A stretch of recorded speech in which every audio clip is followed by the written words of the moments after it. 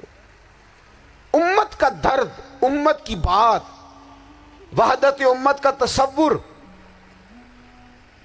امت کا دوبارہ سے وہ شان ارسل رسولہ بالہدی ودین الحق لیظہرہ علی الدین کلہ، وہ تصور کب ہوگا؟ اس وقت ہوگا جب ہم بات امت کی کریں گے۔ نبی پاک علیہ السلام نے فرمایا مسلمان کی مثال ایک جسم کی طرح ہے، جسم کے ایک حصے کو تکلیف ہو تو سارا آزمائش میں آ جاتا ہے۔ مجھے بتاؤ یہ انگلی درد کرتی ہو، یہ انگلی جسم کا حصہ ہے نا، تو میرا خیال ہے دماغ یہ کہہ دے گا کہ انگلی کی درد ہے نا مینوں کی لگے، دل کہہ دے گا کوئی نہیں ٹینشن لینے، انگلی کا مسئلہ ہے نا۔ ایسا نہیں ہوتا، بلکہ جب انگلی میں درد ہوتی ہے تو دماغ منصوبہ بندی کرتا ہے کہ اس کا علاج کیسے ہو سکتا ہے، دل پریشان ہوتا ہے، پیر چل کے جاتے، ہاتھ وہ دوائی وصول کرتے، دانت اسے چبا کر، حلق اسے نگل کر، معدہ اسے ذخیرہ کر کے جسم میں پھیلاتا ہے، پھر جا کے انگلی شفا پذیر ہوتی ہے۔ ایک حصے کو درد ہو تو سارا حصہ کام پہ لگ جاتا ہے۔ اسرائیل اگر تکلیف دے رہا ہے فلسطینیوں کو تو ہونا چاہیے تھا نا بعض مسلمان حکمرانوں کو نیند نہ آتی، وہ درد دل محسوس کرتے۔